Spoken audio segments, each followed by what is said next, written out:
Welcome to WB exam কাকার YouTube channel. WB exam কাকার YouTube চ্যানেলে তোমাদের সকলকেই স্বাগত।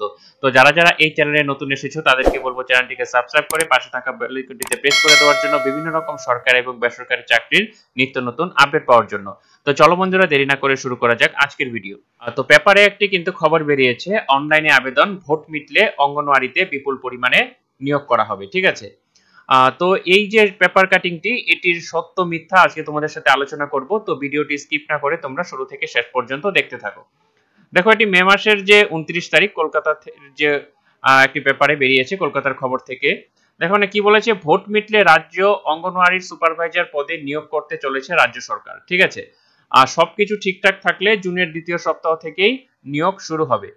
আর শূন্যপদ কতগুলি রয়েছে? শূন্যপদ রয়েছে মোট 13,225টি। ঠিক আছে, তাহলে 13,225 শূন্যপদ মানে এখানে বলতে পারা যাচ্ছে অনেকটাই কিন্তু শূন্যপদ রয়েছে। ঠিক আছে, তো এই পদেই নিয়োগ করতে চলেছে রাজ্য সরকার।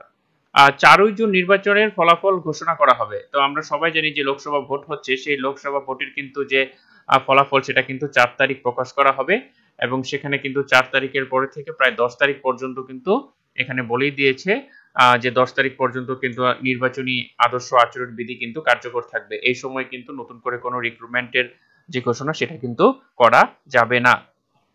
তারপরেই ওই শূন্য পদে নিয়োগ শুরুর সম্ভাবনা। পুজোর আগে নিয়োগ সম্পন্ন করা হবে বলে সূত্রের খবর। আর রাজ্যের যে কোনো স্থানের বাসিন্দারা অনলাইনে এই সুপারভাইজার পদে আবেদন করতে পারবেন। দেখো, এখানে যে কথাটি বলেছে যে পুজোর আগে নিয়োগ সম্পন্ন করা হবে, এই বিষয়টি বলেছে। দেখো, এখানে কিন্তু অনেকটাই সংশয় রয়েছে, কারণ পঞ্চায়েত পদের জন্য কিন্তু এভাবে বলেছিল যে পঞ্চায়েত পদের জন্য কিন্তু শুরু হয়ে যাবে। সেখানে কিন্তু রাজ্য সরকার জাস্ট খালি রেজিস্ট্রেশন করিয়ে কিন্তু রেখে দিয়েছে, এবং শূন্যপদ একটা প্রকাশ করেছে। নিয়োগ সংক্রান্ত ব্যাপারে বা কবে থেকে শুরু হবে সে ব্যাপারে কিন্তু মানে দেরি করে কিন্তু এখনো কিন্তু কিছুই হয়নি। তো এক্ষেত্রে যে বলে দিয়েছে যে নিয়োগ শুরু হবে এবং পুজোর আগে নিয়োগের সম্পন্ন করা হবে বলে সূত্রের খবর।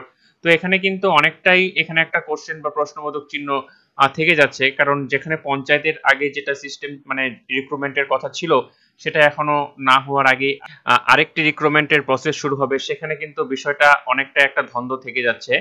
দেখো, বলছে রাজ্যের যে কোনো স্থানের বাসিন্দারা অনলাইনে এই পদে সুপারভাইজার পদে আবেদন করতে পারবেন।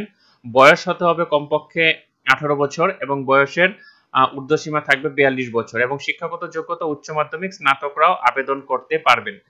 তো এখানে দেখো, রাজ্য সরকারের ইচ্ছা কবে হয় সেটা বলা মুশকিল, কারণ তোমরা নিয়োগ সংক্রান্ত ব্যাপারে অনেক কিছুই দেখতে পাচ্ছ যে একটা নিয়োগ প্রসেসিং কত সময় নিয়ে তারা করছে। ঠিক আছে, তো এক্ষেত্রে যে বলে দিয়েছে পূজার আগে নিয়োগ সম্পন্ন করা হবে, তো সেখানে একটা প্রশ্ন থেকেই যাচ্ছে।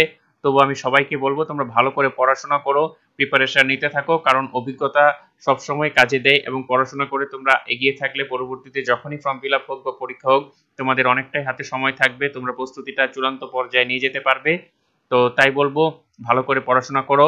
আর ভিডিওটি যদি ভালো লেগে থাকে বা ইউজফুল বলে মনে হয়, তাহলে অবশ্যই চ্যানেলটিকে সাবস্ক্রাইব করে পাশে থাকা বেল আইকনটিতে প্রেস করে দিও, এরকম বিভিন্ন নিত্য নতুন সরকারি এবং বেসরকারি চাকরির আপডেট পাওয়ার জন্য।